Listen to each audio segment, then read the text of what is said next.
welcome to come. Hey, Joe, how are you? I gotta pat you down though, pal. Oh, yeah? Yeah. All right. Got anything on you? Anything I should know? I got nothing. Anything weird going on? What? All right, you go in, Tony. Good. Thanks, Joe. Appreciate it. Thanks.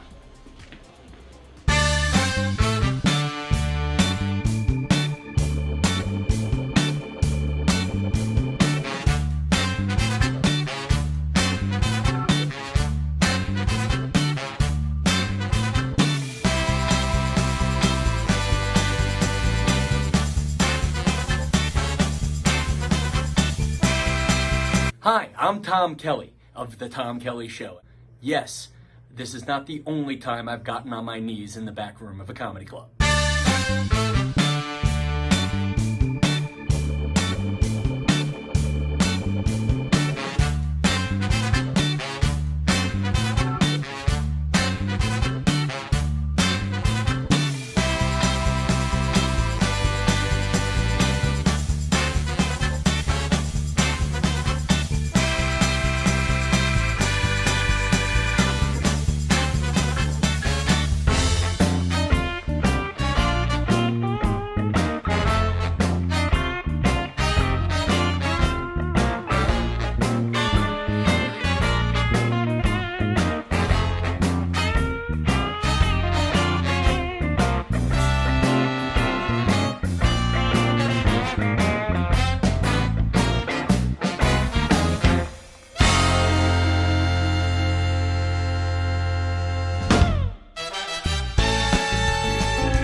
The Knockem Dead Comedy Radio Show is also brought to you by Two Eagles Auto Body. For more than 25 years, Two Eagles Auto Body has been the leader in auto body repairs and customer satisfaction on Long Island. Two Eagles Auto Body handles every type of auto repair, from custom applications and restorations to repairs involving insurance claims. Give Two Eagles Auto Body a call and please ask for John Rossi at 516-328-2527. That's 516-328-2527.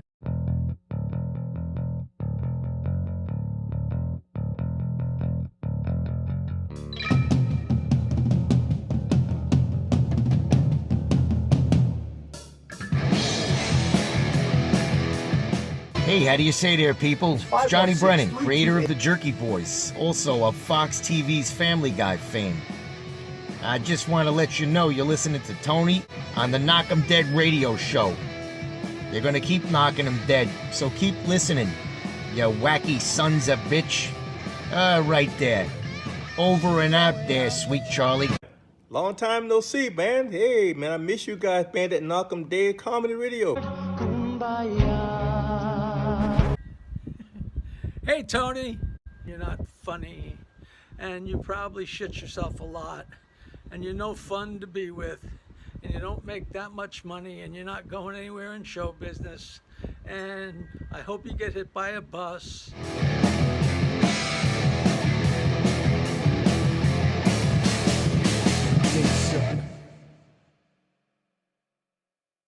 Hello! Do it like that. Hello! Yeah, like that. Hello! Not like that. No, that was awful. The one you did when I wasn't. Hello! Okay, save it for when it's on. Sorry. God, you know, I turn off the microphone, and you're like, gold. I turn the microphone on, I get ah. Seriously, ready? Hello! That was an idiot. Damn it. Hello! That was it! Alright, this is the one. Hello! Hello! Hello! Hello! Hello! Hello! Hello! Hello! So, yeah, do it like, hey! Alright, you ready from hey? Hey! Now. Hello! Hey! Knockem Dead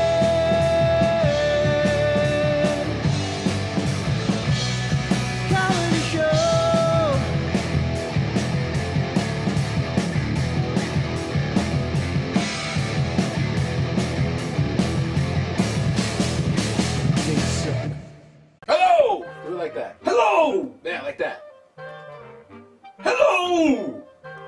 No, that was awful. The one you did when I wasn't. Hello! I just picked up the tail end of that on the microphone. Hi, everybody. It's Wednesday. Welcome to the Knockem Dead Comedy Show. Coming at you live from the legendary Governor's Comedy Club in Levittown. Gov's Comedy Club Podcast is the name of the Facebook page and the name of the YouTube channel. And YouTube is where we are monitoring the comments. So no matter where you watch it from, please be sure to share the link on all your socials. Tell everybody you know about all the great shows on Gov's Comedy Club Podcast, and be sure to say hello and chime in on the comment thread, just like Mickey Delaney just did. He says, "Good morning, everyone." Good morning, Mickey. Ladies and gentlemen, Michael has returned. I think this is only your second time here this year. What? Yeah, I think it's only your second time here this year. Well, we're still in January. It's not like it's November. It's February. February. See, obviously not a good gauge of how long you've been here. Well, but that goes to show you how long January feels. That's a bad cover. That's not a bad cover. No, Ask that's a bad anybody. cover. January feels like a very long month. Romeo says, "Lucky you, he's here." Mickey says, "Welcome back, Michael." Oh, it's good to be back. It's good to see you, pal. Look at you. You're all baby-faced. You've shaved. Yeah, I shaved. You notice? Nobody, I did notice. That's why I said it. Nobody. Yeah, but I run into so many people, maybe 3, and they haven't they don't say, "Wow, you shaved. You're different." Yeah. Maybe because it was white. Meaning what? That it was white, that it almost camouflaged your face? Yeah, Like my people pale couldn't- skin. Yeah, but you're not really pale. No, I'm not pale. No. Well, I don't know. I noticed as soon as I let you in this morning. you noticed it didn't. immediately. You didn't notice. You didn't say anything. I didn't. You didn't verbalize. I saved it for the air. Oh, for the air. Yes. The rarefied air. What? Are those the jokes? Now that you've shaven, that's like it's messed up your brain. I recently, just within the past year, a woman that I've known for many, many years came up to me and she goes, "I just want to tell you, I like the beard." I go, "You realize it's not new?" She goes, "Really, it's not?" She goes, "You've always had that?" I was like, "I have not shaven since 2010. I shaved once in 2016 for a show because I had to play Teddy Roosevelt in a show, so I shaved the beard. Right. But then it was just a one-night thing, so I started growing it. So within 2 weeks, the beard was back. I don't know. I don't think I've known you without it.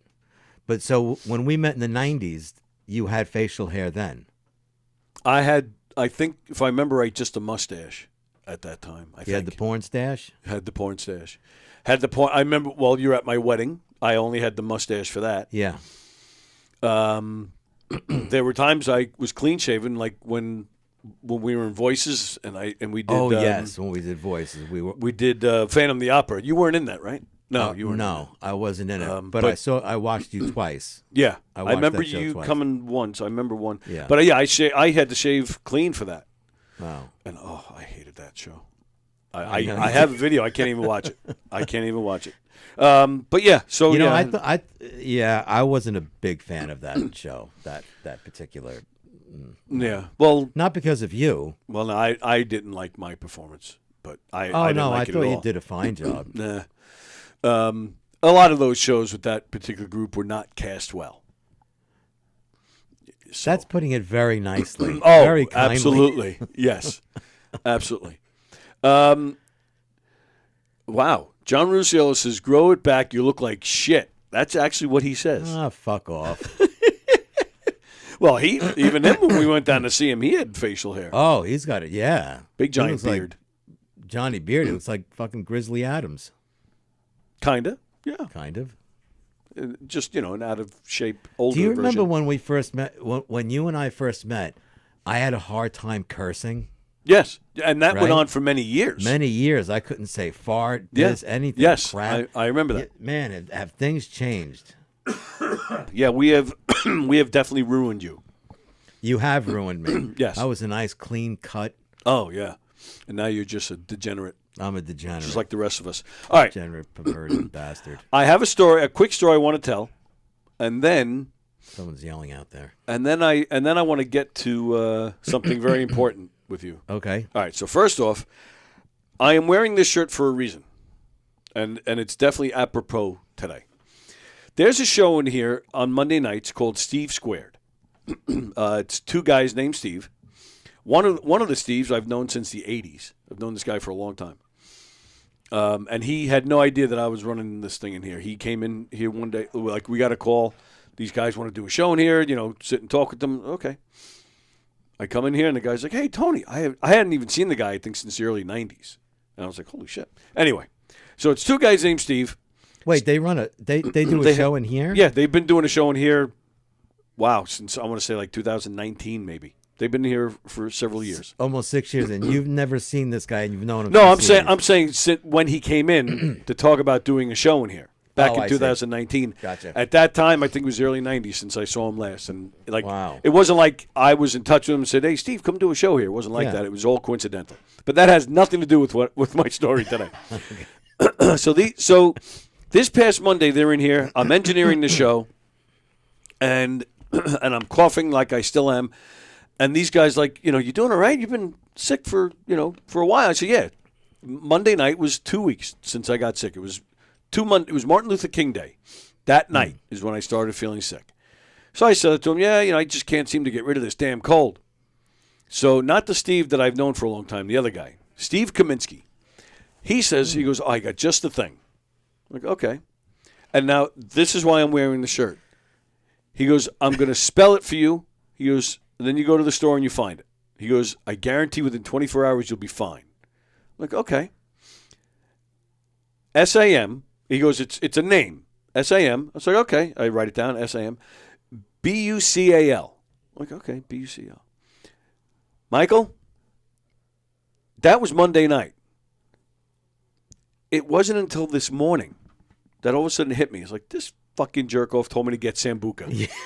I know, as soon as you spelled it out. I actually wrote it down. I actually had the letters in front of me, and it still did not register to me that this guy was fucking with me. You know why? Because you and I aren't drinkers. Yes. Yeah. Right. That's a big reason, yeah. But, and I'm sure the two of them were waiting for me to start laughing and make jokes, and I would have done the same thing. It went totally over my head, so they played with it, they went with it, and left without, confessing to their joke. And that's how bad I am, that it didn't even hit me until over 24 hours later. You didn't tell Lisa? She didn't even get it? No, I didn't even tell Lisa. Oh, you didn't tell her? I woke up this morning, and I was coughing, and I was getting all pissed off. I'm like, fuck, I can't believe I still have this damn cold. Yeah. So I was getting all pissed off, and then that's when it hit me. I was like, oh, I forgot. Steve told me to get, what was it he told me to get? So I look at, where I wrote it, and I'm like, and Lisa was already gone for work. I didn't mention it to her yesterday. But as soon as I looked at it, I was like, over 24 hours that I had. It did not dawn on me that this guy was messing around and told me to buy some Sambuca. Wow. So this shirt, it deserves to be worn by me today. Fremder says, nice shirt. You guys look like DEI. Well, wow. Not with this shirt. He does. You have a security look about you today with all the black. One time, I don't know if I ever told you the story. When I was working at the phone company, this was... All right. You ready? Good morning, Romeo. Good morning, gentlemen. How are you? We're doing all right. The question is, how are you? I'm hanging in there. All right. Could you please ask your co-host what possessed him to shave off his goatee? Wow, you really don't like it, huh? It looks. I'll just ask him. I want to hear his reasoning why he shaved off his goatee that he had on for years. Okay. Because you and I know the reason. It's obvious, but I want to hear what thoughts he had to shave it off. The floor is yours, Mr. Kaplan. The floor is not mine. Screw him. He thinks he knows all the answers. Why does he think I shaved it? Jennifer, No. Jennifer. I did it for myself. No, Jennifer doesn't like it. Come on, why don't you tell the truth? Are you kidding me? I'm not kidding you. I'm dead serious. I don't know if she's listening. I don't know if she she's is. listening. I had a conversation with her. So, are you paying attention, Tony? Yeah. Several weeks ago about, everyone. I don't know. Maybe since I turned 60, my brain's not working right. I don't know. Well, But your brain was always soft. Your brain was always soft, and we allow for that. People have told me, and I look in the mirror, and I always thought I always looked a little older because it was white, right? So I did have a conversation, a very brief conversation with the woman that he was just singing with, Jennifer. And I said, I'm thinking of shaving it off. And you know what she said to me? She goes, I support you in anything you want to do. and that's the God's honest truth. And so the other day, I think it was Monday morning, I shaved it off, and I think I looked younger without it. That's the reasoning. There's no hoopla, there's no shenanigans, there's nothing attached to it. That's the simple answer there, Romeo. I feel I look younger without it. You look like shit. I tell you right now, you look like shit. You look younger. First of all, why is it very important for you to look younger? It's not a vanity issue. I just thought it's not a vanity issue. I just thought. What is it? I thought I like my face better without it. I think I look a little younger, a little fresher. So it took you 14 years to figure this out. It wasn't 14 years. When I stopped working in about 6 years ago, I shaved every day. Okay, so it took you 6 years to figure it out. About 5.5, 6 years, yeah. Okay, you listen. All right, I wasn't the sharpest detective in the world, but I certainly wasn't the worst. And if you want to tell us that story, fine. Okay, but I personally, knowing you the way I know you and love you, I think you're full of shit. But that's nothing. That's my opinion. So is he? Are you saying that I'm not being truthful? I am saying that you were coerced into shaving your face. No, and I've had conversations that no. Okay. Well, listen. Coerced by whom? I personally don't like it. Okay, and well, I'm not kissing you. The female. You just let it out. I'm not kissing you. Goodbye. Have a nice show. All right. Go back down to Philly and watch your murder mysteries. Goodbye. He's such a jerk off. He always busts my balls. No matter, even when I was all right. I think a part of a lung just fell out. I've never been coerced by a partner to do anything. And are you? Am I boring you? Go on. I wish she was listening because she would chime in and say she's the most supportive partner that I've had. Whatever you want to do. You've had no.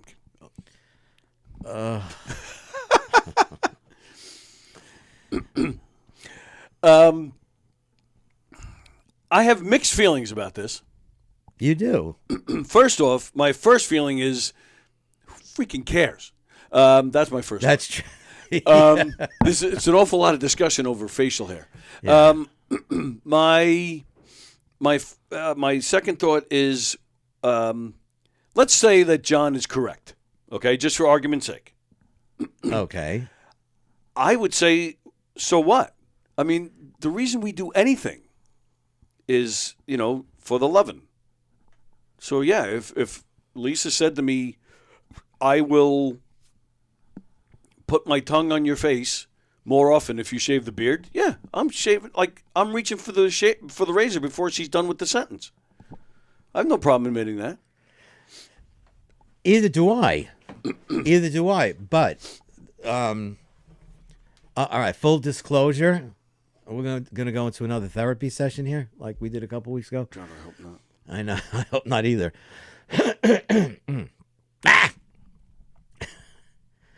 I remember kissing her a couple weeks ago, and she said, "Oh, that tickled or something," right? But prior to that, I was thinking of shaving it, right? So maybe that was the little push I needed because maybe it bothered her. So like what you're saying, if Lisa said something or whatever, your partner said something, you would do it, right? You know, as men, that's what we're supposed to do, correct? Well, I will admit, it hasn't been this way in years, but years ago, Lisa used to complain that my beard would hurt her face, and I didn't shave it. Yeah, but or did I? I don't even remember. Even though, you know, I want to compliment you know, the beauty care industry because there's so many things to soften it, you know, soften your beard, right? And I was trying things and I was putting things on it, and were you? Yeah, really? Yeah, but it was so closely like you didn't grow it out like I have my beard. So no, it like, was always tight. Yeah, but so actually, I I would think when the stuff wouldn't help. No, I would let it grow a little bit sometimes, and I would put, you know, like, you know, some salve on it. It's an old-fashioned term. Hello? Is this thing on? Unfortunately. And just to soften it, because, you know, if you're going to kiss someone, you want it to be a pleasurable experience. Of course. Correct? Correct. Right. Right. And I just, you know, I'm looking at myself at the screen. I don't like the way my face looks, but I do think I look younger. All right. I mean, yeah. I mean, you did not have facial hair when I met you, so No. I'm used to this. Very rarely did I ever. Yeah. have So I don't facial know. hair. I don't know if I would say. I don't know. I don't even look that closely, to be honest with you. Like, I don't even know. To me, like, you just look like Mike. You don't look right. Old, young, like, you know, you just look like Mike. I don't know. I don't think that much into it. Frank C says he's all about vanity. That's weird, that word vanity. That's what? It's the word vanity. It's strange because vanity means like you're. It's the moneymaker. It's the moneymaker, your face, right? But it's also something that's in a bathroom.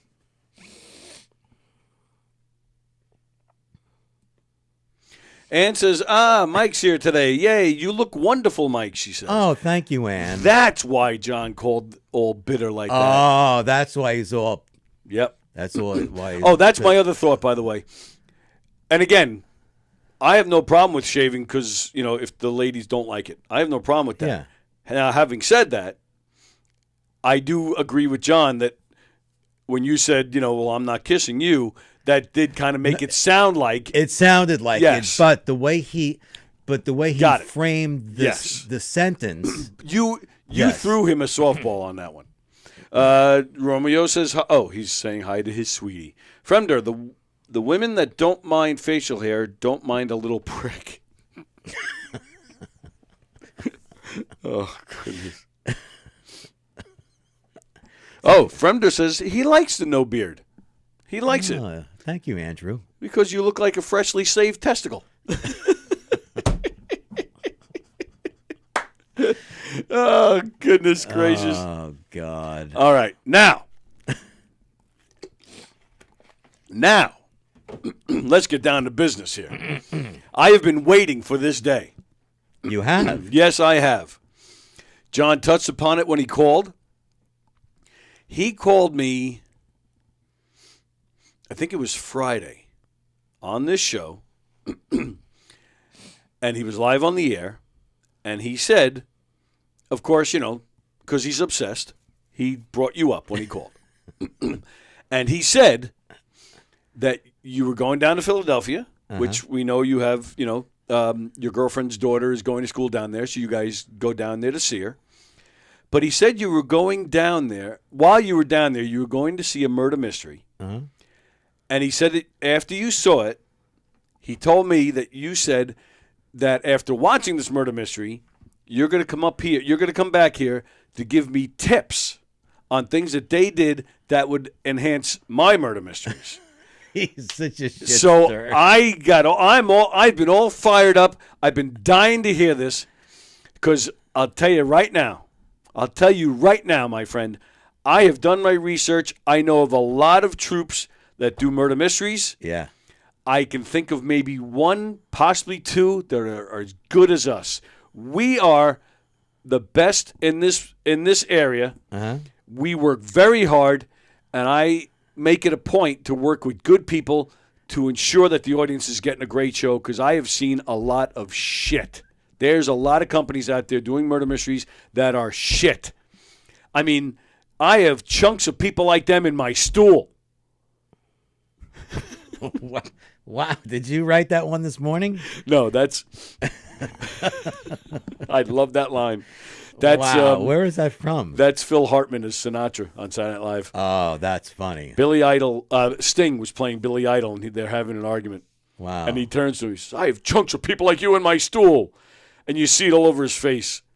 And then I read later, like years later, I read that was a surprise line. Like somebody gave him that line, and the rest of the cast didn't know it.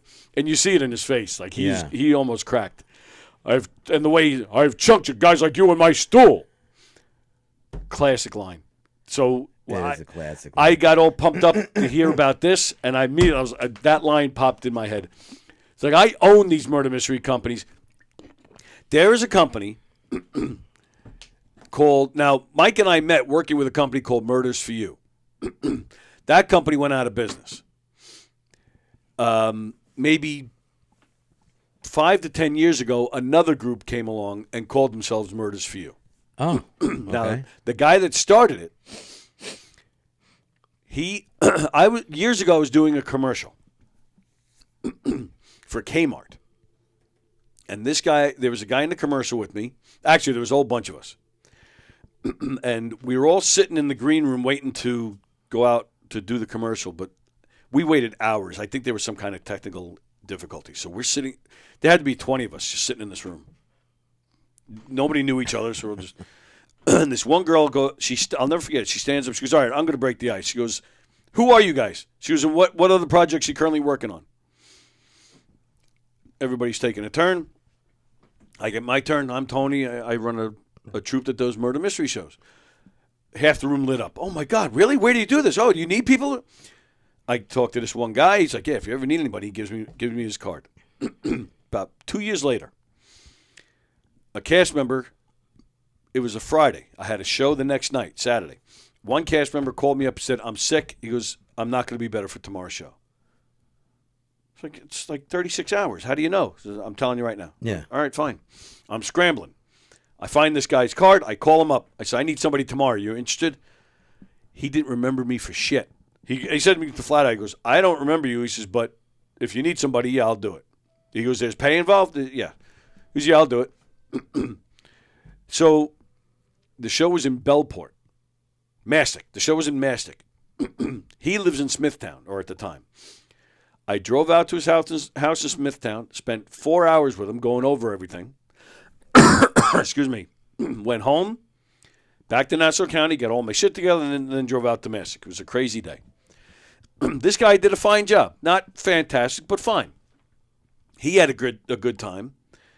One of the cast members, Matt Palace. Oh, yeah. Who has, rest in peace, Matt. He lived near Mastic. Yeah, lived in Bellport. He decides to have a party after the show. And he invited, I'm telling you, we had probably around 100 people at this show in the audience. He invited about half the room. Wow. Some of them actually showed up. And the ones who showed up, I would say half of those that showed up were hot women. I was like, holy shit. And they're hanging around the house. People are drinking, people are smoking. So I not only gave this guy a gig, got him paid, but then he ended up leaving with one of the girls. I'm like, I got this guy laid. A year, not even a year later, here comes this group called Murders for You, and this guy is running it. I was like, this little prick. Wow. He did one show. Now he thinks he knows what it takes to put together a murder mystery. And they sucked. Murders for You sucked. And I don't care if you're watching. I don't care if this gets back to you. It sucked. Now, fast forward this past fall, I'm working at White Post Farms. I'm doing my thing. I got the mic. I'm talking to people. I see this little boy. He's looking at me. He's going, hi, pal. How you doing? He's waving back. He's a little guy, 5, 6 years old. I look off to my left. Who's with this kid but this guy? I'm like, holy shit. Haven't seen him in years. I go walking over. I'm like, I'm talking to the son, and I'm waiting for him to notice it's me. Clueless. So I'm just still talking to the son.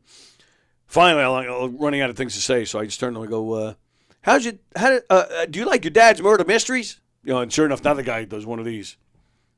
And I just go like this. It was almost like me with the Sambuca. Like, it took this guy forever. Finally, Tony? I was like, who else would know about your murder mysteries? Turn the mic off. How you doing? How's it going? Good. How's things? Great. How the murder mysteries going? He goes, what, are you kidding? I said, what? He goes, he goes, between COVID and Knockem Dead Comedy, he goes, we've been out for over a year now. We've been out of the business. And I just, big smile on my face. I was, okay. Yeah. What are you doing now? And then he just talked about his life. But he actually said it. He goes, between you guys, Knockem Dead, and COVID. I was like, yeah, that's right. Because we're fucking good at what we do. We're not shit like you. I didn't say that to him, but his shows were shit. I've gone to so many shows. I've seen a bunch of other companies, and most of them are shit. You, my friend, so John Rusiello tells me this. Mike is going to come back and give you tips on how to enhance your murder mysteries based on what he saw. I didn't say that. So you went to Philadelphia. Yes. What made you decide to see a murder mystery while down there? Like, was that a planned thing? Yes. It was her birthday. Who? Jennifer. Oh. It was her birthday. So we went to Philadelphia. Right. Philadelphia, stayed there, saw her daughter, went out to eat, did a lot of fun things. And I know she loves like the old like Murder She Wrote. She loves the murder mystery type thing. But she also loves comical things. Yeah. She has a great sense of humor. So as I was researching what to do while there, instead of taking her to just a regular show which can go to Broadway, I happened to come across Murder, Mystery, and Cocktails. This would be great. So that's how I came to, and it was the Red Rum Company. We were talking before we went on the air. Mike, he mentioned the name of the show, Slay and the City, which is takeoff on Sex and the City. Yeah. And which I then immediately responded, Red Rum Theater. And Mike was shocked. And that's why I said, hey, there's no fucking around here. Yeah. I got chunks of these people on my stool. I know what's going on.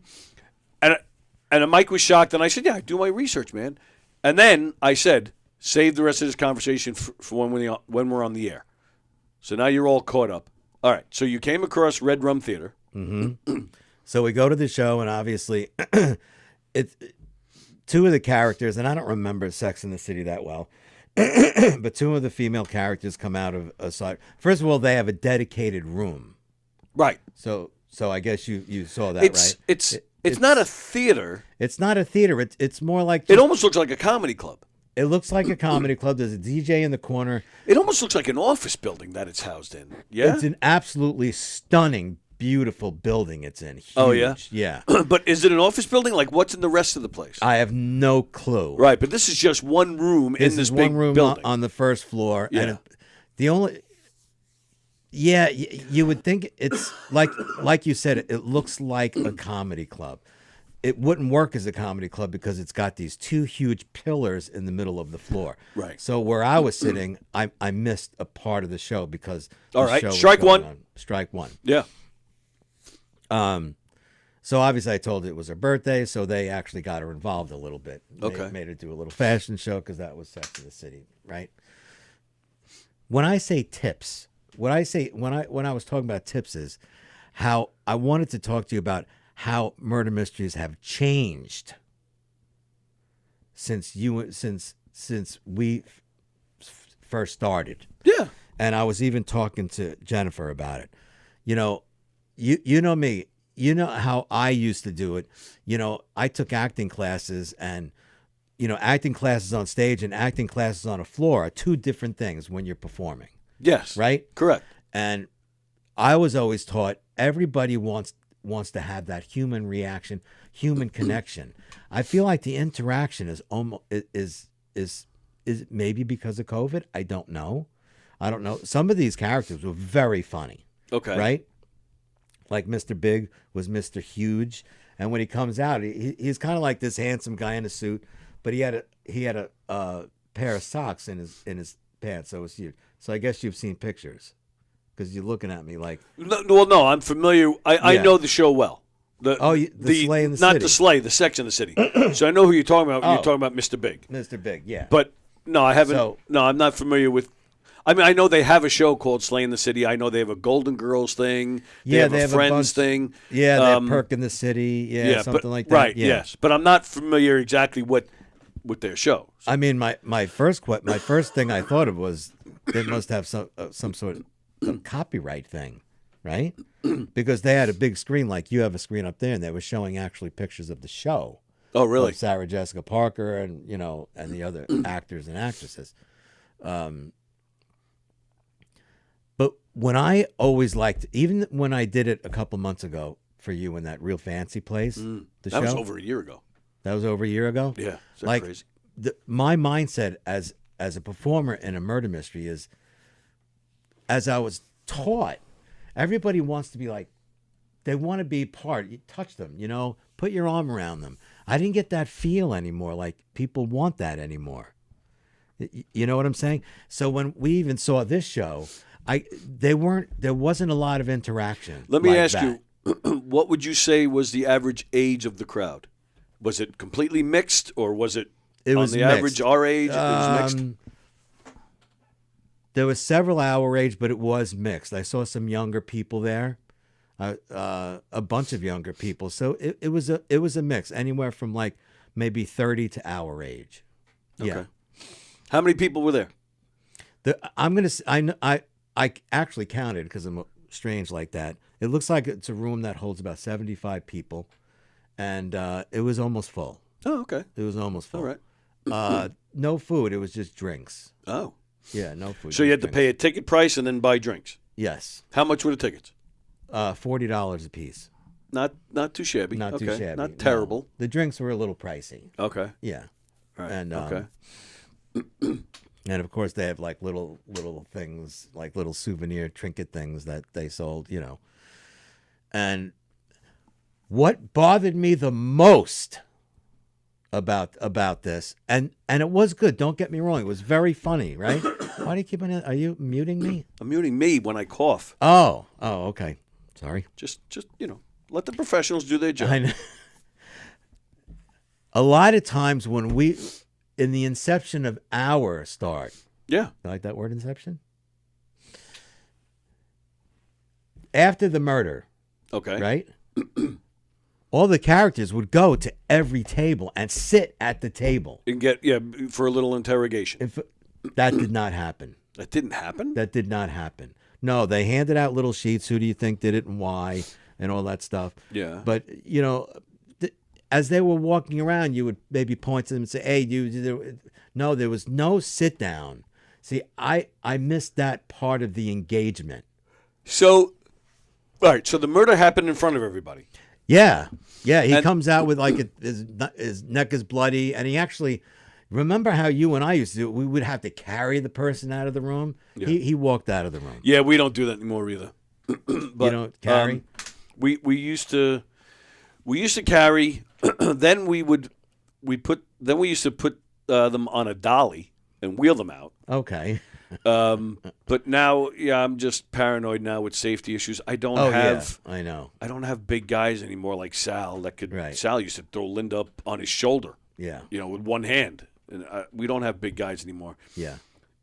So me and usually another guy, usually Greg, we'll just get on either side of her. We'll pick her up, off the floor, and we're all right. Just walk with us, and we, just kind of cover her face, right? And we just walk. Well, actually, and I was thinking, and listen, you're more of a professional. You've been doing this a lot longer than I have, but when this particular death happened, he's in the middle of the room, and I really couldn't see him because that pillar was there. Yeah. And he was sitting in a chair, and there, I was thinking almost it would have been better off if he stumbled into the hallway where the performers came out of, and someone walked out and says, "Oh my God, he's dead." Why would that be better? It would be better because I thought it was really. I didn't like that he walked out of there. Oh, okay. Okay. because he's supposed to be dead. All right, so he gets up, he walks out. So then what? So you guys just fill out sheets and hand them in? Like there was no... Yeah. And what are the actors doing at that time? They were just kind of meandering around. Some of them had a drink, and they were like, well, this one, that one. And, they would take out of their purse, like a letter opener, or someone had a knife, this, that. So the show was continuing while you were filling out the sheets? Is that what you're saying? No. It was all improv after the murder. Okay. But they were just interacting with each other. Yeah, in front of you there guys was very little interaction with the audience. Actually, I thought who did the most interacting with the audience was Mr. Huge. He was actually, I thought, very funny. But the woman who played, who was the woman who used to sleep around? Samantha? I think. Yeah, Samantha. I believe so. Her character was very funny. Kim Cattrall. Kim Cattrall, yeah, the tall lady. Yeah. She was gorgeous. Yeah. So obviously he comes out with this big bulge in his crotch. So obviously that got a reaction out of the audience. Right. That should have been how he died. Somebody chopped it off or something. Yeah, which it was funny. What he did was he goes, well, because he comes out actually as the private dick. He changes, which is actually pretty cool. Yeah. So he had two characters. So that's why I was impressed with this guy. But I forgot how he did it. He just unzipped his fly in front of everybody. He goes, I'm just joking. I'm not really huge. And he took the socks out of his pants. And, if it was me or you, I'd be like, hey, you want this? Right. Something like that.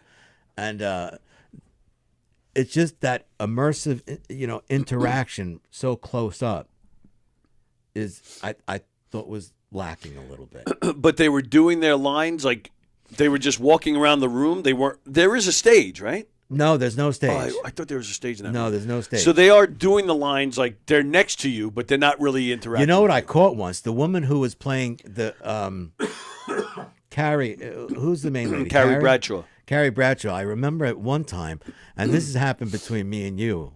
I know that in the past. I remember her looking at one of the performers, and she's like, "What's going on?" Like, I guess someone missed a line or something, because it was actually like right in front of our table. She's like, "What's going on?" And oh, that's funny. It was funny, but it seemed tight. Yeah, the lines were tight.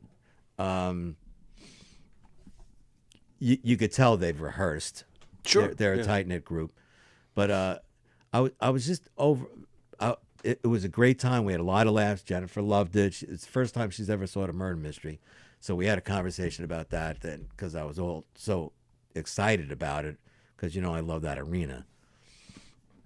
And that's it. So there are no tips. No, nothing. My tips. Tips can be many things. My tips are just my feedback of what I saw. Well, feedback and tips are two different things. Well, or it can be two different things. Can be. In this case, yeah, I didn't get a single tip. I'm just getting your feedback. Okay, well, my tip is Oh, but believe me, I'm not complaining. No, I know you're not. Because I know we're better than slaying the city. But do you actually? Let me ask you a question. So instead of a tip, I have a question. You know how in the past, like people like me and you and other performers, we would actually go sit at the table after the murder. Yeah. Each table. Correct. And that was fun, wasn't it? Oh, absolutely. It was great. Improv, and you get to interact, and you're this close to everybody. You get to be a cartoon character right in front of them. Yeah. Close. That didn't happen here. So do you still do that? Oh, we haven't changed any of that. You haven't changed any of that. All right, so I will. All right, let me read some comments first, and then I do want to respond to some of this. Oh, GD is watching. Hi, GD. You tell him, Tony, says Rusiello. GD played, paid, and laid the trifecta. Okay. What? Romeo says, Mike, you have balls of a flea. That is what you said. So I'm assuming he is saying, no, you did say you had tips for me. And then there's Carol. Happy to see you guys together again. Be nice if you were in the middle of it, Carol. Miss you, Carol. Love Carol. Love Carol. Why do I always think of the store? What's the name of it? Stuckey's? No. Buc-ee's. Buc-ee's. Buc-ee's. God. Okay. So, yes, nothing has changed as far as the interaction. We still Because the show do we that. did a year ago, well, it was just one big table. You really couldn't sit anywhere. But I remember that show. That was not That our was a- usual setting. No, I know. And it was not one of our better days. No, and They were a and bad I didn't audience. rehearse with anybody, so I Right. was really lost in some. So I had improv. Not a your lot. fault. Not your fault. We didn't. Well- we had one or two performers who are no longer working with us. The crowd, they were not really welcoming. It was a tough crowd. They were very cold. The couple, the man that hired us was fighting with his wife. Yeah, remember that? And Was then it him? they stormed out and had. No, and- she did. Yeah, and then he went out after. And her. then he ran after her. Yeah, that was funny. There was something weird going on because there was another woman involved in that. So I don't know. There was something odd. Something was going on. But yeah. I went back to the roots of how I used to do it with you and how I was taught. You know, sometimes I would go over and put my arm around someone and try to joke with them. And I noticed it wasn't received well. Well, all right. That's one of the things I was going to bring up. Yeah. So we did a show,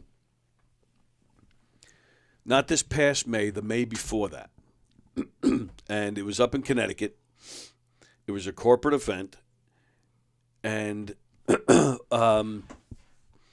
we had, I was very excited to do this show. It was, excuse me, it was our mob show. And what happened was, sorry, this is going to be a little bit of a long story.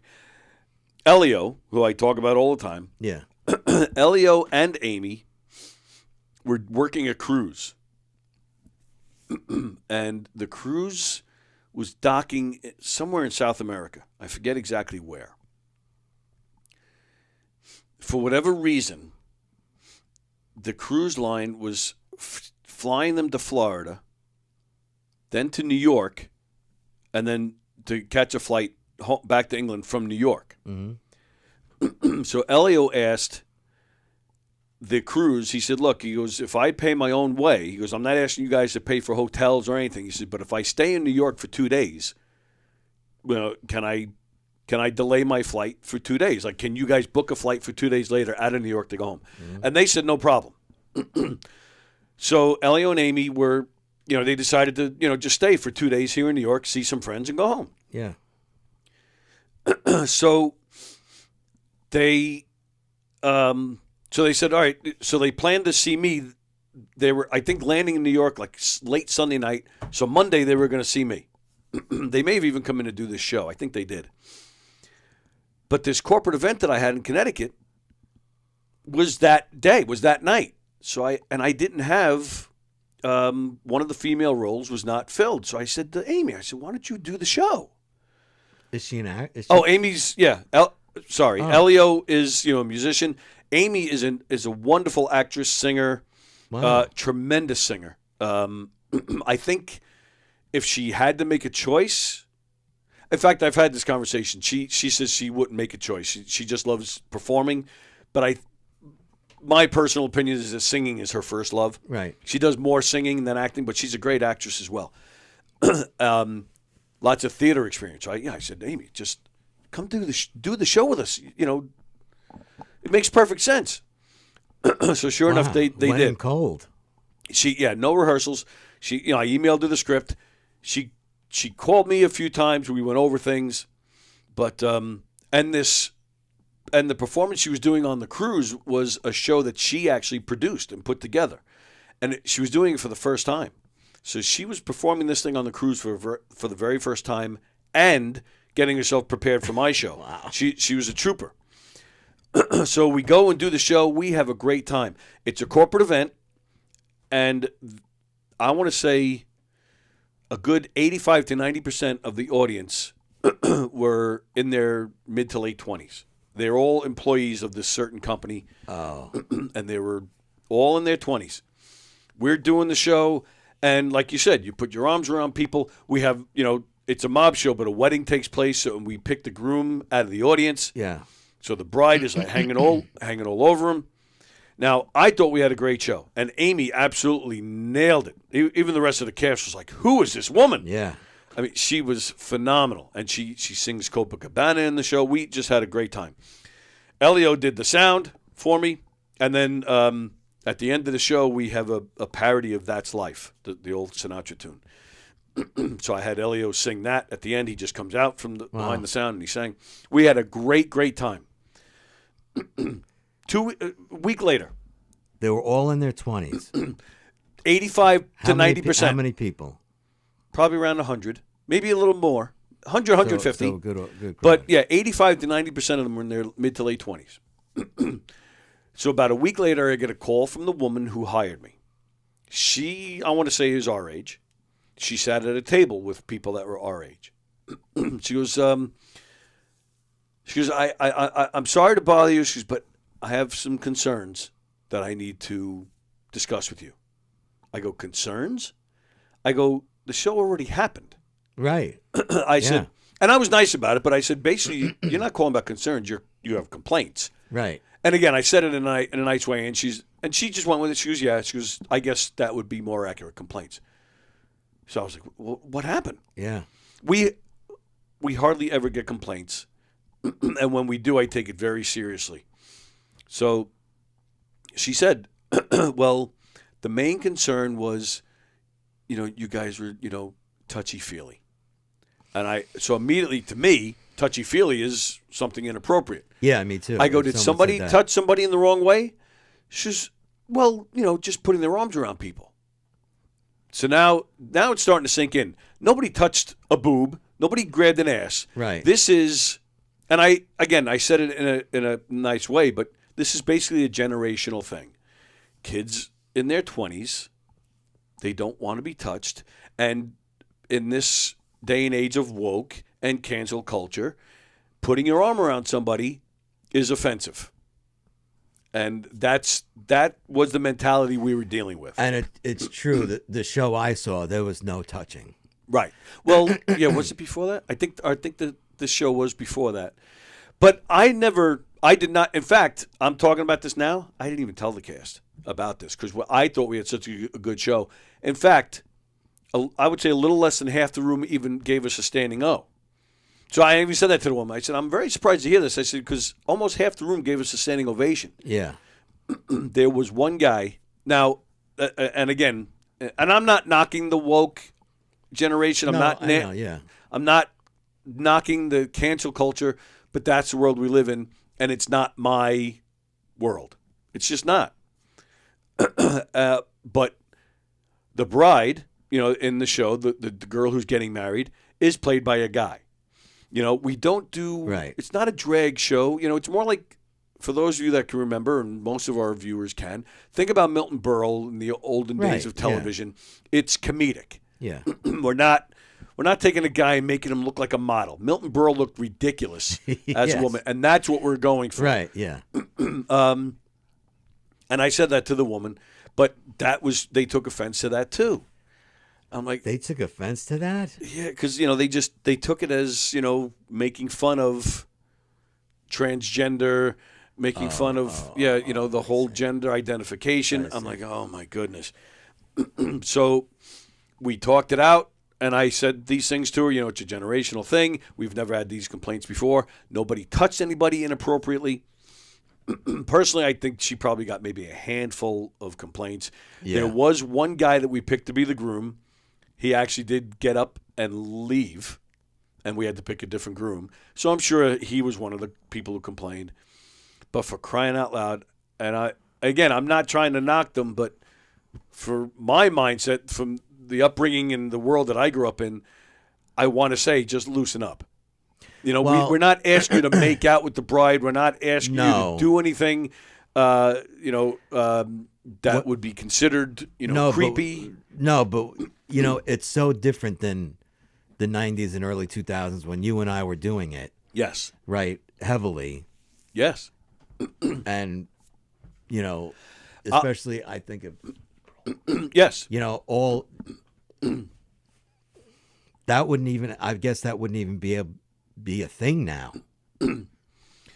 It's gotten to the point where I have wondered that, yeah, with that line of thinking in that generation, as they start to get older and take over the corporations and organizations and charitable events and maybe even restaurants, that the type of theater we do may not be welcome, may not be accepted.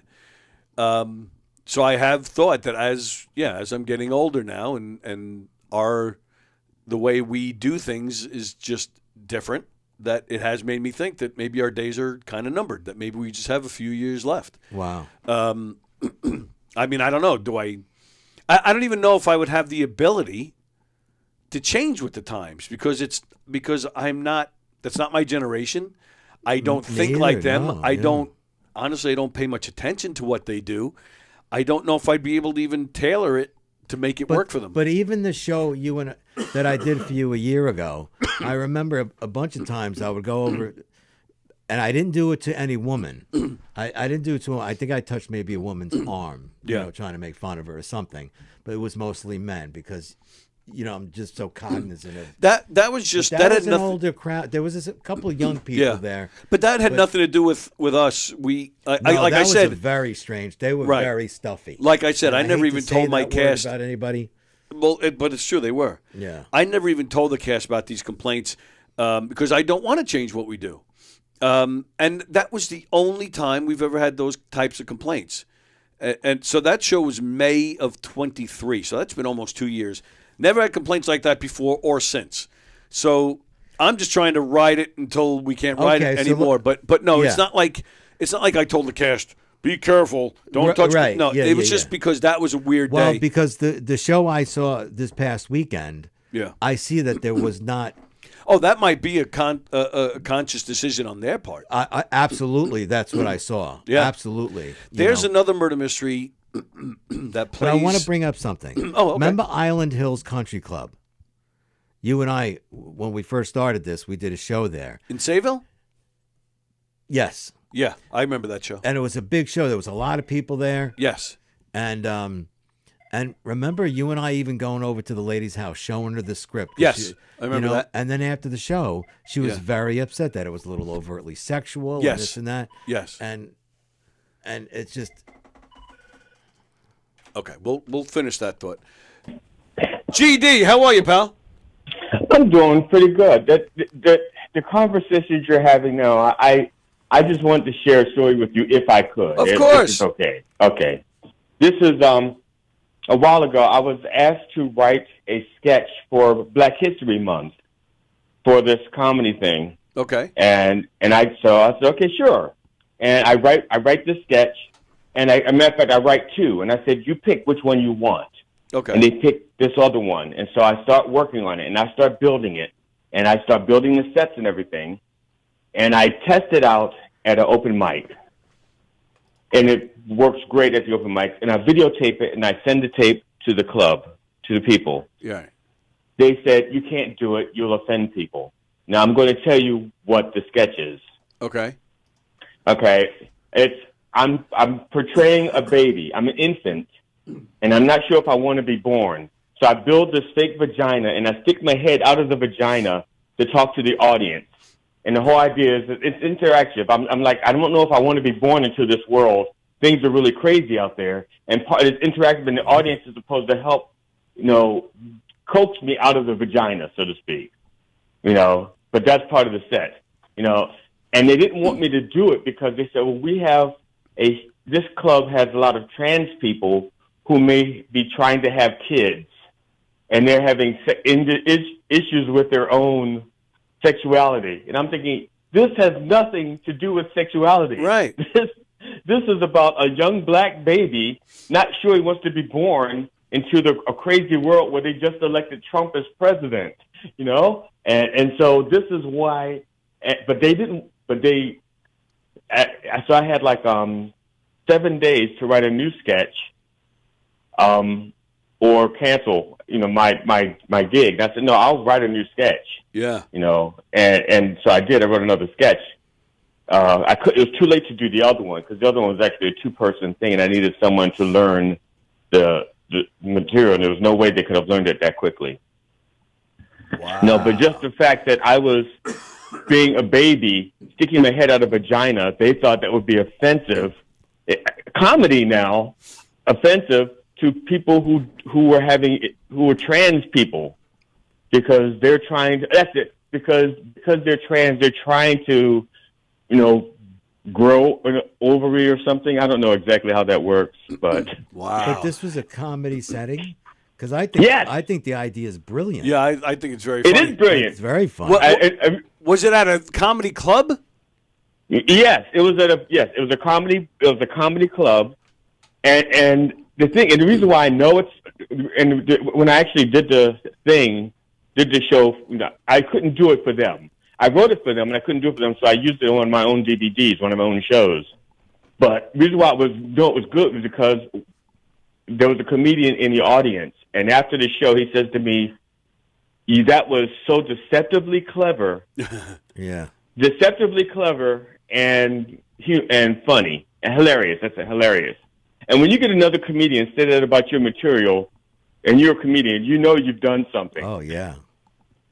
So I know it was good material. Yeah. And to this day, I have people asking me, "Am I going to do it again?" Which I may do it again because I still have the vagina in the basement and not doing anything with it. You should definitely make a video of that and put it on YouTube or TikTok or something. Absolutely. Yeah. Yeah, that's what I'm going to do. I'm going to wait a couple of days because my wife is going on vacation. She's going to Europe for like 10 days. Wow.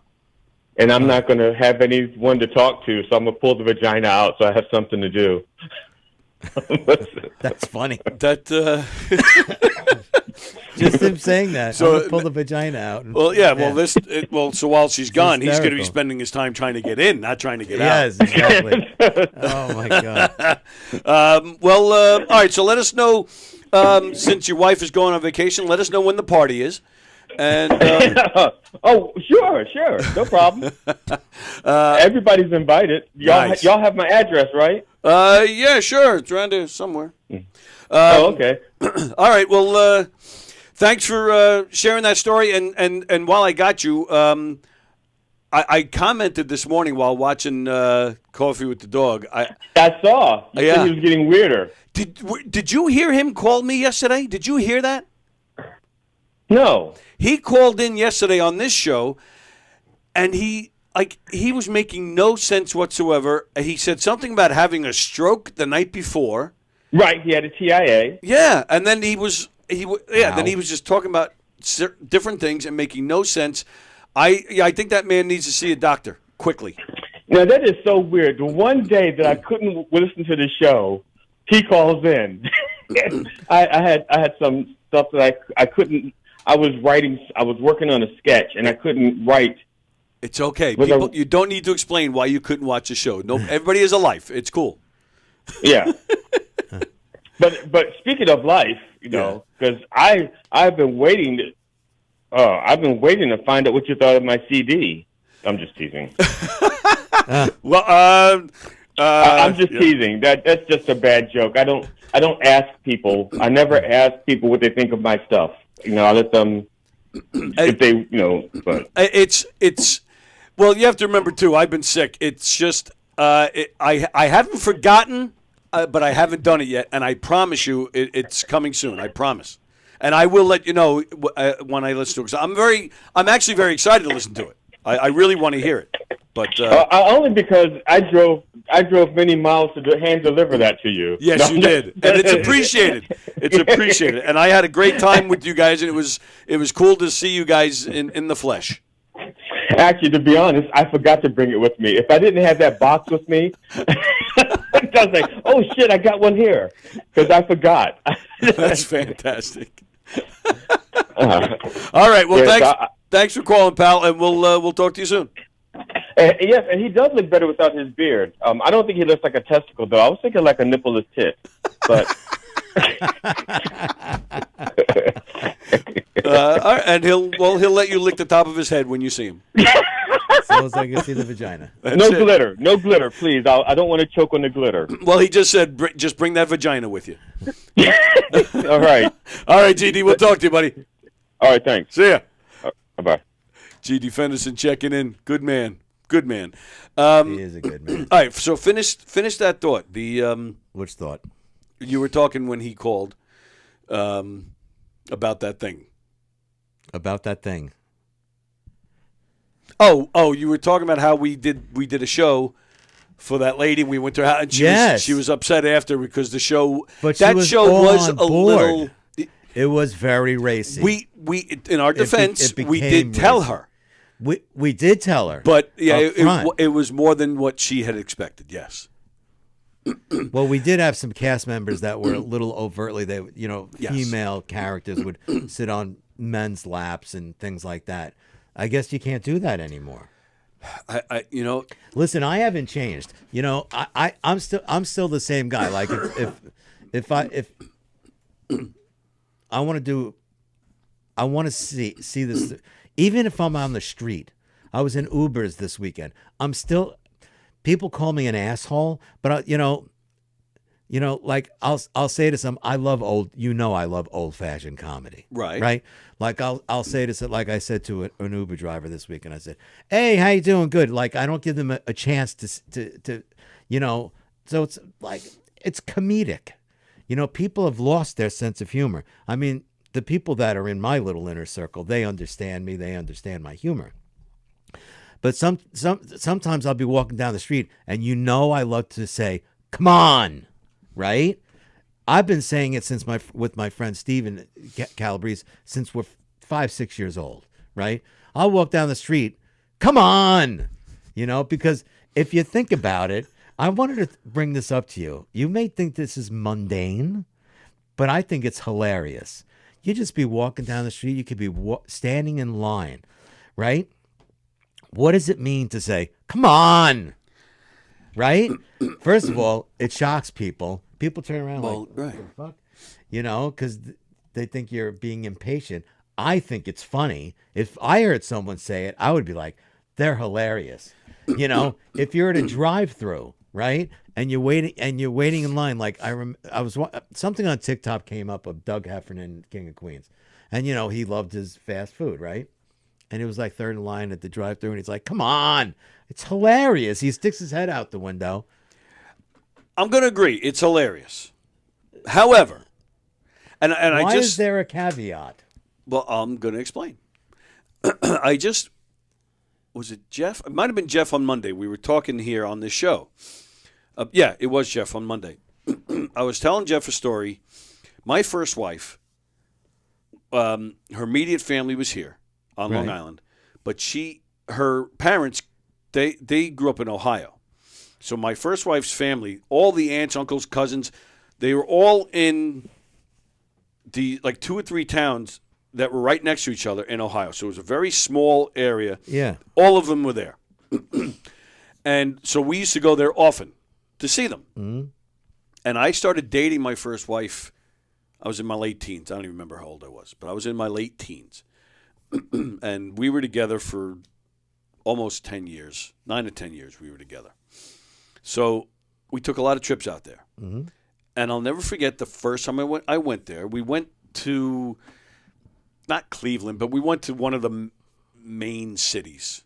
I forget where we went, but it wasn't even a main city, but it was like a town as like opposed more built up town. Yeah, as opposed to the sticks where they lived. Right. And I remember walking through the town. You couldn't pass a person without, "Morning. Hey, how you doing today?" And I remember being a little, "Whoa." Yeah. But instantly thinking, "Oh, that's the way to do it." Oh, yeah. And I've, yeah, for the most part, in my adult life, have lived that way. Yeah, me too. So walking past somebody, "Morning. How you doing?" Always Give them make sure I say some sort of gesture of the day. Even driving. If there's not enough room, I'm coming this way, another car's coming, there's not enough room, there's a little confusion, and I'm like, fuck it, I just go. I always wave. Always wave. Right, yeah. And I do find it makes a difference in people. Now, having said that, because in New York, you're not getting people walking past you saying good morning. I initiate it almost every single time. People respond with a smile, and they respond the same way, and it makes a difference. I have encountered people that just kind of do one of these, or they put their head down even more and don't say anything. Mm-hmm. But it's New York. So, yes, I do think it's hilarious. But because it's New York, I understand why they would take it negatively and not realize that it's a joke. Yes, the Uber driver. I was like, "Hey, how you doing? Good." You know, because you know me. I always say, "Hey, how you doing? Good to see you." You know, a Rodney Dangerfield thing. I'm always, but it's mostly very friendly, and I'm just trying. Whoever I'm. Yeah, but with, hey, how you doing? Good. Like that's. If I'm the driver, I'd be like, oh, why is this guy being a dick to me? I wasn't being a dick because I was smiling. I was laughing. I don't know if that's enough though. Like I would think, all right, now he's laughing at me. He just fucked with me. Now he's but then at I me. engaged in a little bit of a conversation with that, and that's a perfect recovery, and that would Right. make me feel better, and that would make me realize, okay, he was joking a second ago. Yes, I was joking, but if I'm at a drive-through and I hear a guy behind me, come on, I would laugh because I'm laughing at. Oh, listen to that grouchy jerk, and I would laugh. Yeah. I would not think that guy is joking around. I would not. When I say it, I'm always joking around. Oh, and yeah. you did it. You did it at the airport several times when we were going to see John. Come on. And I laughed every time. Yeah. And the reactions of people made me laugh too, because there were people. Yeah, exactly. But we're laughing at the fact that they don't realize that it's a joke. That's what we're laughing at. Right. So it's not, we're not, they're not in on the jokes, and they're not laughing with us. No, they're not. You're risking an ass kicking, basically, is what you're doing. Well, I've yet to receive one, so I'm doing something right. You know what? It all depends on the smile. If you say it with a grouchy face, which I never have a grouchy face, correct? Correct. Right? I'll always say, "Hey, good to see you," you know, with this little, you know, give me one of these, you know. That's all. People usually are like, huh? Yeah, maybe it is New York. I should try it in other states. Well, that goes back to the point I was making before. This is outdated. Most people aren't going to know what in the world you're doing. And that's what I was saying before. It's a generational thing. I do wonder how many people are going to keep coming to our shows that have our sense of humor, that understand the, picking on the audience, understand, an occasional arm around the shoulder. It's a generational thing, and I do think our time is kind of running out. Good or bad? That Slay in the City show, I don't recall, maybe Jen could correct me, I don't think there was one time when they picked on an audience member. There you go. I don't remember. I remember Mr. Huge coming out with the bulge in his pants, and he fooled around with a couple of the ladies. That's our humor. But he didn't touch them. Well, yeah, we would stand next to them. Yeah, we wouldn't do that. I would never say, all right, put the bulge in your pants and then, rub against them like that. No. You could put your arm around them and make jokes, but yeah. And yeah, I mean, maybe the woman that runs it, she looks a lot younger than us. So yeah, maybe it is a conscious decision in this day and age, or maybe it's just not the way they do things. I mean, I don't know. Well, I was about to say that it's maybe a New York thing, but we've done plenty of shows in Pennsylvania where we've kicked ass. Yeah. With that particular show. I mean, I mentioned it with Jeff the other day. We've done every state from Pennsylvania to Maine at least once. We've had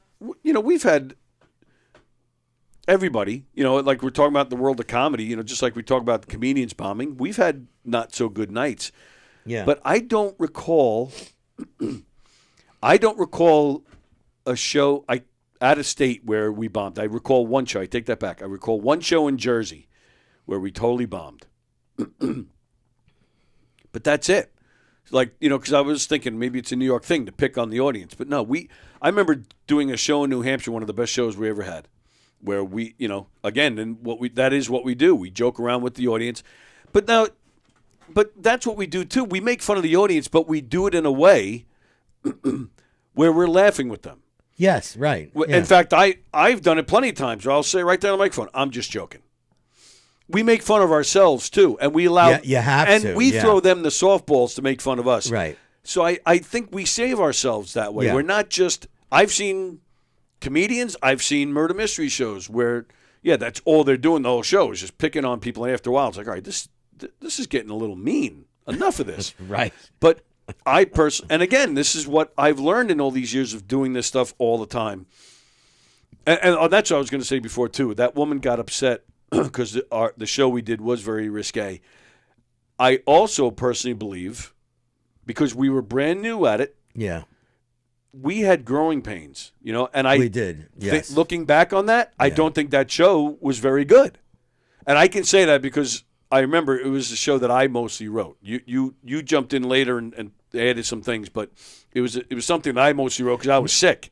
And I had nothing. I was laid up all the time, so I wrote But I this. remember agreeing. I remember you and I in the conversation saying, "Yeah, that wasn't one of our better shows." Yeah, Right, but performance-wise, but even the script itself. If I read it, looking back on it now been doing dinner theater since 1996 or 7. Yeah. Doing our own thing since 2002. Obviously, I've learned a lot, got a lot of experience. Yeah. Gotten better at it. If someone handed me that script now and said, "Tell me what you think of this," I'd be like, "Sorry, take it back." Right. It was bad. It wasn't very good. I don't remember the show. You remember the show? It was the soap opera. See, and even that's soap outdated. opera. We probably couldn't even do that today. A lot of people in the audience wouldn't even get what we were doing. But yeah, it was the soap opera, and it was not very good. You don't think a soap opera would work? See, I would. Now I don't. Back then, I thought it was a great idea. You know what? It depends on the audience. True. If we're doing a 55 and over community, yeah. I'm not knocking them. I'm No, just saying, I know. Yeah, they would Yeah. know what we're referring to. Right. But if we're going to do a show today in a restaurant where there's a good chance a good chunk of the audience could be 30 and younger, they're not going to know. Yeah, they're not going to know. And then what do you do with that? I even did this stupid thing. We have our redneck wedding. Mm-hmm. That show just, has been a hit. People love it. So it's always been a hit, no matter how, where we go. Every time we've done it, we did it for years. We tried doing a sequel. And I remember we did a show. It was the Amityville Fire Department. Sequel. We did the redneck wedding. A year later, they were bringing us back. So we're like, oh, all right, well, we just did the redneck wedding there last year. Let's do the sequel there. So we go in to do the sequel. It was at least half the audience weren't there the year before. I found myself throughout the show having to explain what some of the stuff meant because a lot of it was a referral back to the first show. Right. So I would have to stop and say, well, you see, because last year this happened. And which is funny, actually. After a while, I was like... after a while, yeah. And after the show, I said, I turned to a woman that we were working with, and I said, we can't do this anymore. Can't do this anymore. We cannot do this show. Yeah. And we stopped. We stopped doing that show. It was just a stupid move. But you have to think about your audience. And it's not easy. And so anyway, because we're interactive, it could. And I talk about that in here a lot with the comedians talking about crowd work. It's the same thing. You do too much of it, it might start to go downhill. You got to bring it back. Well, it's a risk. It's always a risk. Yeah. And you got to be ready to keep it going because you don't know what you're going to get. And I always love crowd work. I love it. Because I love living on the edge with someone. But it can go south It fast. can go south. But I think you get, my opinion, you get more joy and laughter out of that. Even not just when it works. Not just for yourself, but for the audience, or the person you're messing with. Right. I think it's even better than actually a timed joke. A lot of people would disagree with that. It's my opinion. Right. No, that's fine. It's just my opinion. Like a lot of comedians, they're like they're like crowd work is fine, but where's Where's the talent? Where's the thought? Where's the craft of coming up with a smart joke? You're just I understand you're just being that. a wise ass. Not being a wise ass, but if you there's some validity to that. There's some validity, but I think I just had a stroke. Anyway, crowd work. If you know how to do it right. Yeah. Improv. If you know how to do it right. If but you know how that's, to do it right. Again, easier said than done. Of course, you got to read the room. Yes, sir. Good morning. This happens to be Mrs. Rusiello. Wow. Wow. How are you, Mrs. Rusiello? Dawn Marie. I'm well. How are you guys? We're doing all right, How thanks. are you? How are you feeling, Dawn Marie? Oh, I'm doing much better, thank you. Oh. The first week was a killer. I think I had what Tony had. And Tony still can't get rid of the damn thing. It's been over 2 weeks. Well, because he didn't drink Sam. I know. I have a cough still, and I took 10 days of antibiotics. But you know what? It's okay. Kick it in the butt, get rid of it, pick yourself up, and move on, right? That's it. Yes. Glad you're feeling better. Thank you so much. So I'm calling just to reverse my husband's comment that apparently he said Michael looks like shit without his beard. And I just want to say, Michael, you look adorable. Do not listen to your buddy, John. No, thank you, Dawn. Dawn, She's- he might look fine without the beard, but let's not get crazy. Adorable. Oh, shut up. You're the best. Listen, Dawn. I have to tell you, every single time I hear a conversation between Michael and John just berates this guy continuously. I have no idea why he calls him or picks up his phone calls. I would completely block him. I'm like, what are you doing to this guy? Have a little mercy. And he was like, no mercy for Michael. And Dawn, you're absolutely right. Sometimes I've said it to John. He is tough on me. I know it comes from a place of love, but I know it's like he's acting like the big brother. He thinks I'm going astray or something. But I do agree. And when I'm blocking his number right now. Michael, stop the crap. You would be calling him up in 2 days. You'll have John withdrawal. Absolutely right. I would, because I do rely on him for I like to bounce things off him. I do. He's being honest. He's being brutally honest, and that's what a true friend should be doing. Listen, the problem is he's brutally honest with me too. Right. Well, I have to turn around and give him either a dead leg or tell him to shut the fuck up because I had enough of him, one or the other. But I have to keep him in line. I have to keep him in control. You should try to get Dawn and John to do a video of her giving him a dead leg. It is hilarious. And he's a big, strong man, and she's a little petite thing. Oh, she gets him good. Oh, yep. God, My it's brother hysterical. taught me.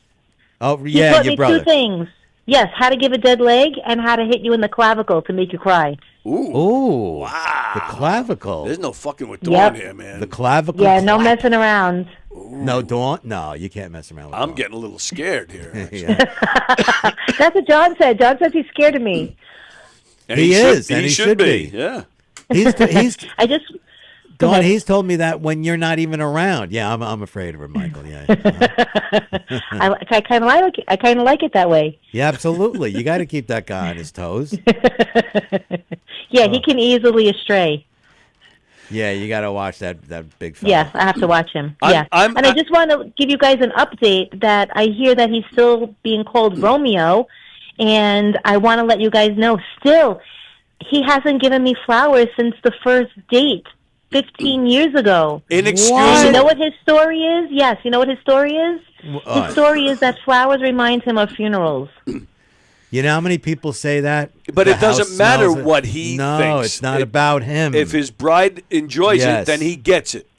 It's a beautiful Tony. It's all about John. All about Mr. John Rusiello. And his comment to me is, baby, as long as I'm around, you're second best. Oh God! Oh my God. I've heard that one. Oh my God! He deserves that third leg deserves to be a dead leg He when he needs makes 2 a comment dead like that. legs. Yeah. Those are one of the moments that it's warranted. Yeah. Let me tell you, Dawn, while I got you here on the phone, I'm looking at the comments, and Ann from California is all excited to hear Mrs. Sunshine. She says it's so nice to hear you. So I'm thinking that maybe both of you could have her. Hey, like John says, a hit's a hit. Exactly. Oh God, we were just talking about that. It's a hit. Oh my God. Wow. Oh. All right. Be sure to send the pictures when you bring Ann from California over to your house. All right, it sounds good. Ann, you're always welcome, Ann. Nice. Anytime. Oh, wow. Dawn's the best. She sure is. There's a whole new level of greatness there now. Wow. Oh, God bless Dawn. dude. Rusiello, Romeo, you take good care of this woman. Get some flowers. Oh yeah, go buy some flowers, will you? I'd be buying her flowers and cars if she's bringing Ann over. Holy shit. Wow. Okay, so I want to tell you something really funny. You know, I have my little quirky names for John. Some of them are cute, some of them are funny, and some of them are like vulgar. One of my favorite things to him when he pisses me off is I call him a dickwad. Oh yeah. So on one of my my last birthday card, he said, "Love your dickwad." So that is in my memory box. Wow, that's romance right there. Oh, that's high romance. Yeah, exactly. And when is your birthday? You're not going to believe it, but it is September 11th. Yeah, it's 9/11. Oh, that's right. You did tell me that. I Yeah. forgot. Yes. I do not celebrate on 9/11. It's still, no matter how many years have passed, there's too much hurt. Yes. But I celebrate an entire weekend, either the weekend before or the weekend after, just to have some fun. You deserve but a out full of respect weekend. for everybody, not on Yes. 9/11. I'll tell you, you will have a great time on Valentine's Day because I know he's taking you out to see a great comedy show. Yes, I'm very excited about that. Yeah. We generally do not celebrate Valentine's Day. My choice, I feel that it is he's yelling at me, but I'm not listening to him. Who does? I Nobody feel does. that it is a very superficial holiday Oh. because I want love 365 days a year. I don't need you to bulk it in one day. It's a man-made So I don't do the candy. You know when I do the candy? I do the heart candy the next day when it's 50% off. Oh yeah. Good idea. Yeah, so I don't really do that, but I am looking forward to going to the comedy. It's going to be a lot of fun. Oh yeah. Yeah, those guys are great. You're going to love it. I look forward to hearing the feedback. I like Valentine's Day because it's basically like a guarantee that, sex will be had. So I enjoy that day. Why am I not Good. surprised by that comment? Well, yeah, it's all I've been thinking about for the past couple of weeks. Like, Valentine's Day is coming. I'm going to get some. Very nice. Well, I love you guys. Love you Enjoy too. the rest of the Dawn. show. Dawn, It was you great are- speaking to you both. You are one of my most favorite people in the world. Aw, know thank that? you, Michael. I appreciate that. He is, yeah, and I second it. One of the nicest people I've ever known, and especially because you're putting up with that dickwad. Thank you, guys. Love you. Love you. Thanks for Bye. calling. Bye. Bye. Very nice. Mrs. Romeo checking in. That made my day. Is she not the best? She is the best. She really is. And how that guy landed her is beyond me. I don't know. Let's see. Let me go back. In his defense, he will say she's the best thing that's ever happened. I don't know how I got so lucky. I have heard him say that. Yeah. Yes. Mhm. In all seriousness. Yeah. Yes. Buy some flowers. Absolutely. Mickey Delaney liked the GD thing of coming out of the vagina. Fremder just found out Disney's remaking their movie about the big white whale. They're calling it Maybe Dick.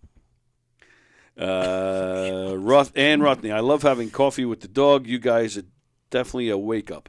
Yeah, those guys are fun. Mike, take your hat off. Put your heads. Oh, then the two of us put our heads together. Look to the left and cough. Ann was all excited to hear GD. Oh, boy. Uh-oh. Don't you dare even think about rebutting anything that lovely woman had to say. Was this a butt? Oh, he hung up. I wonder if that was a butt call. Well, he is an ass. Friend, I'm going to have a shirt made up that says, "Please don't be mean to me. I have resting bitch face and I can't help it." Okay.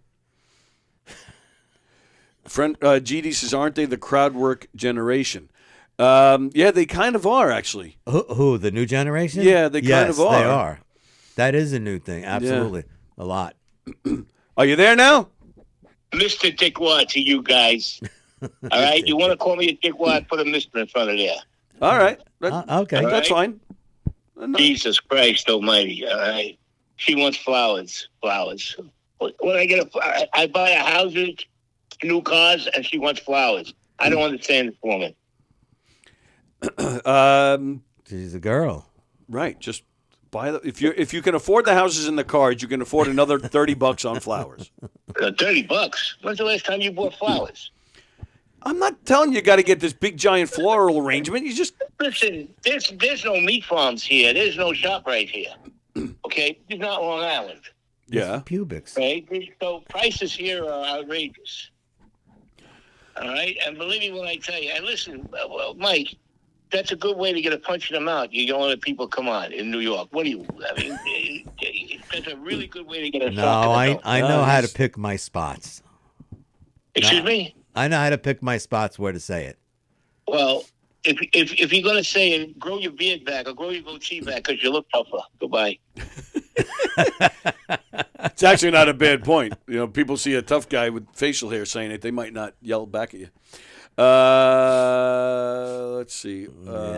Oh yeah. Well, Ann says that she will be there someday to see them in Florida, and she says a dickwad. Oh my God, I love it.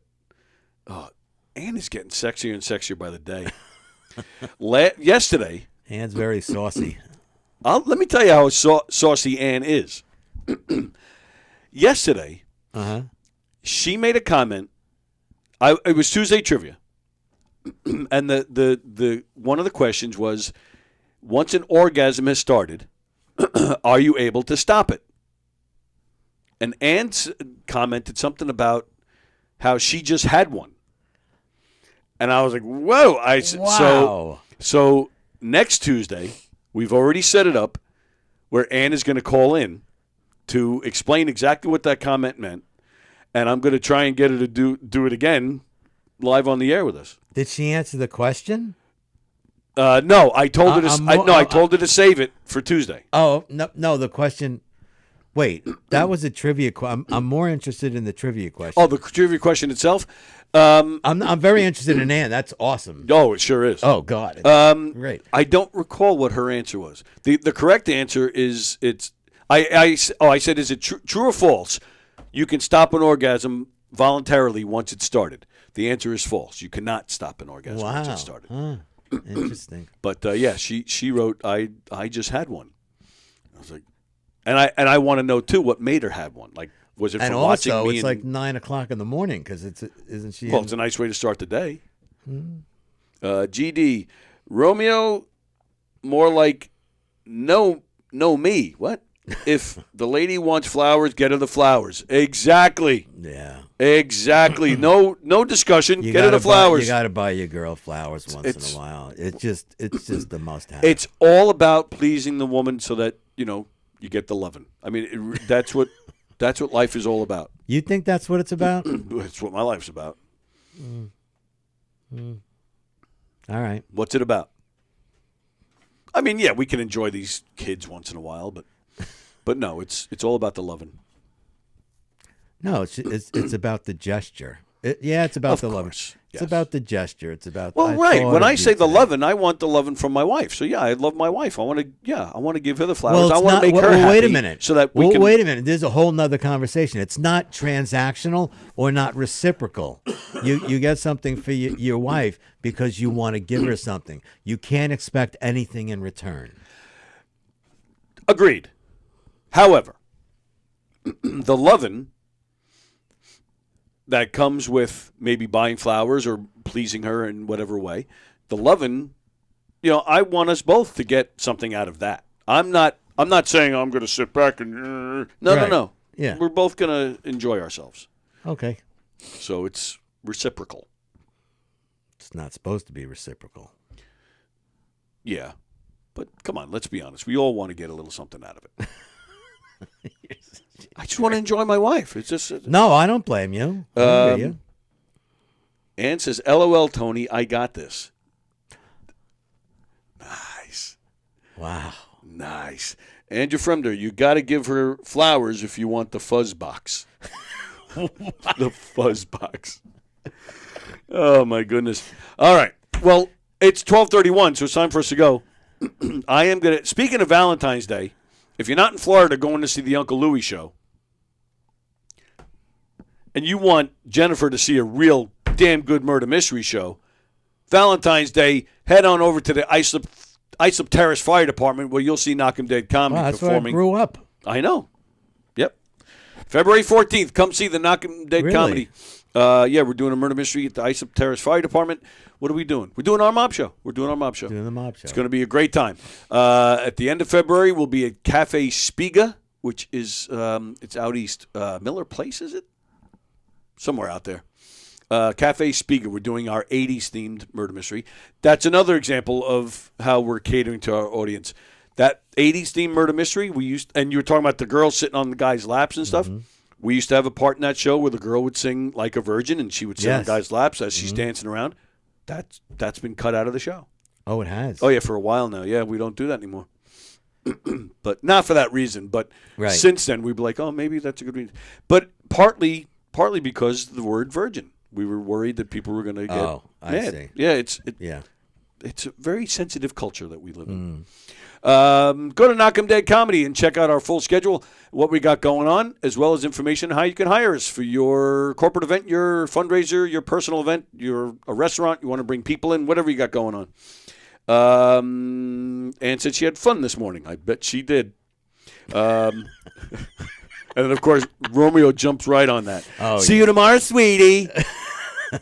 Now, if Dawn says that, now we're talking. That Ruscio, he's got it made, that guy. Let me tell you. He's a lucky son of a gun. Yes, he is. He's got some life. What do we got today? Today is Wednesday. We got Circling the Drain tonight at 7. And then Coffee with the Dog is back on tomorrow at 9 a.m. We're back here tomorrow at 11. I don't know what's going on. Frank is already complaining. It's supposed to snow. They're saying like 2 inches or something. Yeah, something. Yeah. I don't know if I can make it. Can you send me a Zoom? Oh, just get here. Our guest is scheduled. Joe Scalo is his name, local Long Island musician. Hopefully he'll be in the studio. Hopefully Frank will be here in 2. But maybe they'll be Zooming. I don't know. But that's tomorrow. And then what else is tomorrow? Primal Scream at Nick Greystone is on tomorrow night. So good stuff here at Gov's Comedy Club Podcast. Again, please share our shows all over your socials. Tell everybody you know about all the great shows here at Gov's Comedy Club Podcast. And, of course, don't forget Governor's Comedy Club. Got a great bunch of comedians playing the clubs this weekend right here in Levittown. Robert Kelly. At the Brokerage this weekend, Mike Feeney. At McGuire's, J.J. Ramirez. And Saturday night at McGuire's, The Late Show, Terry McNeely and Friends, featuring Tony Landolfi, Joe Winchell, Billy Geyer, Rob White, and some other great comedians will be there. It's going to be a fun weekend of shows at all 3 Governor's Comedy Clubs. All right. With that, we are out of here. Thank you, pal. Thank you. Good to see you. Good to see you. No Good offense. to see. Nobody gets that. You're a jerk. Everybody have a great day. We'll see you guys later.